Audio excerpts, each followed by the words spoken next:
ایک بار کا واقعہ ہے کہ ایک بادشاہ کے دل میں یہ خیال آیا کہ کتنا اچھا ہو اگر مجھے یہ معلوم ہو جایا کرے کہ صبح کام کرنے کا صحیح وقت کیا ہے، وہ کون لوگ ہیں جن کی مجھے بہت سخت ضرورت ہے، اور وہ کون سے معاملات ہیں جن پر فوری توجہ دینی چاہیے۔ دل میں یہ خیال آتے ہی بادشاہ نے اپنی پوری سلطنت میں اعلان کروا دیا کہ جو شخص بادشاہ کے ان 3 سوالوں کے مطمئن کر دینے والے جواب دے گا اس کو انعام و کرام سے مالا مال کر دیا جائے گا۔ سلطنت کے بڑے بڑے عالم و فاضل، شاعر و ادیب، فلسفی اور ذہین و عقل مند لوگ بادشاہ کی خدمت میں اپنے اپنے جواب لے کر حاضر ہوئے، لیکن کوئی بھی شخص بادشاہ کو اپنے جوابات سے مطمئن نہ کر سکا۔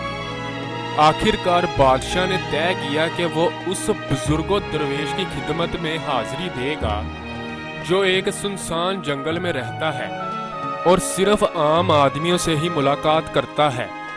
بادشاہ نے اس درویش سے ملاقات کرنے کی غرض سے عام آدمیوں والے کپڑے پہنے اور اس کی معمولی سی جھونپڑی سے کچھ دور پہلے ہی اپنے گھوڑے سے اترا اور سپاہیوں کو چھوڑ کر اس سے ملنے کے لیے اکیلے چل دیا۔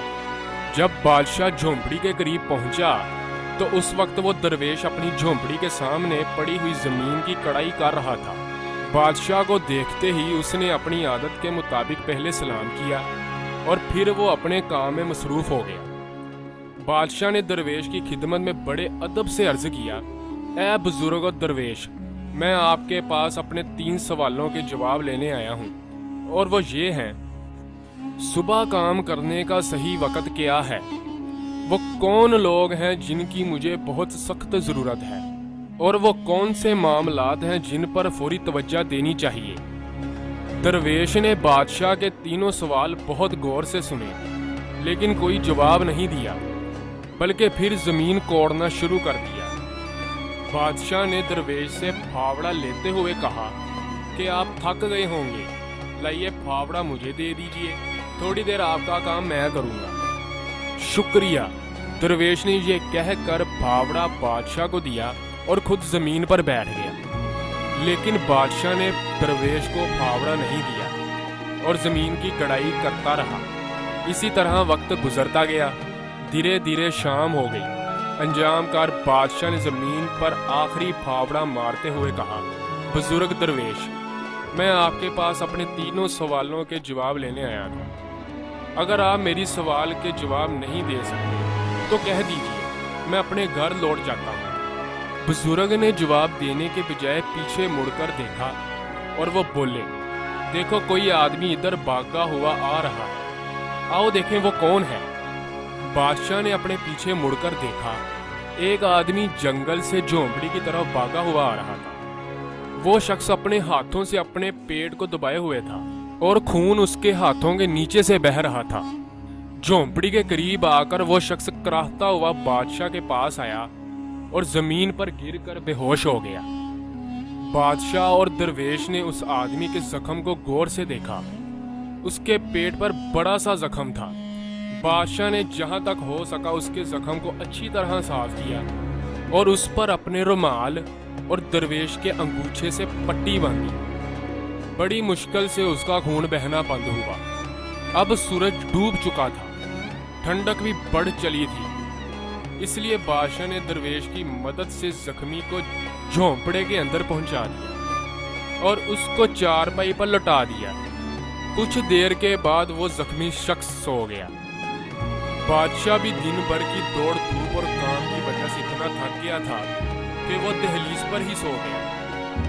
صبح جب بادشاہ کی آنکھ کھلی تو اس نے دیکھا کہ چارپائی پر پڑا ہوا زخمی شخص اپنی چمکتی ہوئی آنکھوں سے اسے ٹکٹکی باندھے دیکھ رہا تھا۔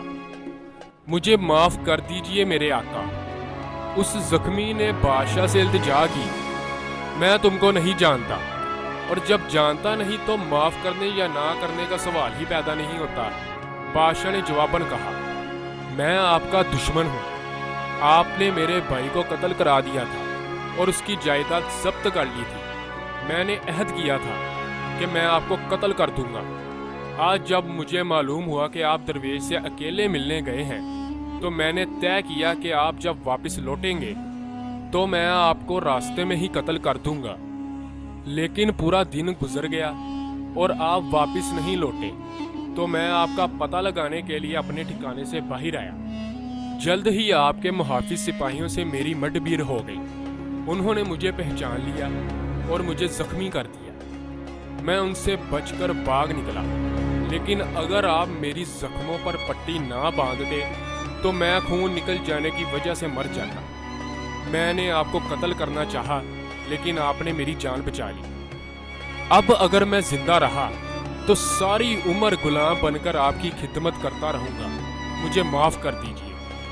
بادشاہ دشمن سے اتنی آسانی سے صلح کر کے اور اسے دوست بنا کر بہت ہی خوش ہوا۔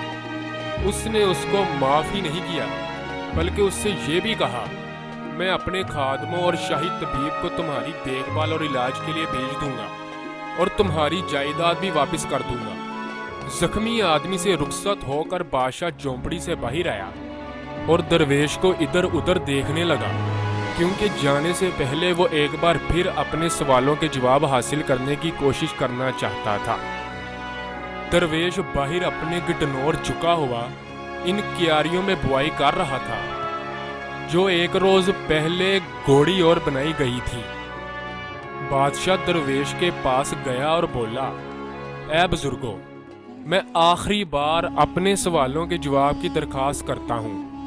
بزرگ نے کہا، تم جواب پا چکے ہو، لیکن شاید تمہاری سمجھ میں نہیں آیا۔ خیر، میں تفصیل سے بتاتا ہوں۔ اگر تم نے کل میری کمزوری پر ترس کھا کر ان کیاریوں کو میرے لیے کوڑا نہ ہوتا اور اپنے رستے چلے گئے ہوتے تو وہ آدمی تم پر حملہ کر دیتا۔ اس لیے وہ وقت بہت اہم تھا جب تم کیاریاں کوڑ رہے تھے۔ میں بہت اہم آدمی تھا اور ساتھ نیکی کرنا سب سے اہم کام تھا۔ بات کو جب وہ آدمی بھاگ کر ہم لوگوں کے پاس آیا تو وہ بڑا اہم وقت تھا، کیونکہ تم اس کی دیکھ بھال کر رہے تھے۔ اگر تم اس کے زخموں پر پٹی نہ باندھتے تو وہ تم سے صلح کیے بغیر مر جاتا۔ اس لیے وہ اہم آدمی تھا، اور جو کچھ تم نے اس کے ساتھ کیا اور وہ بہت اہم کام تھا۔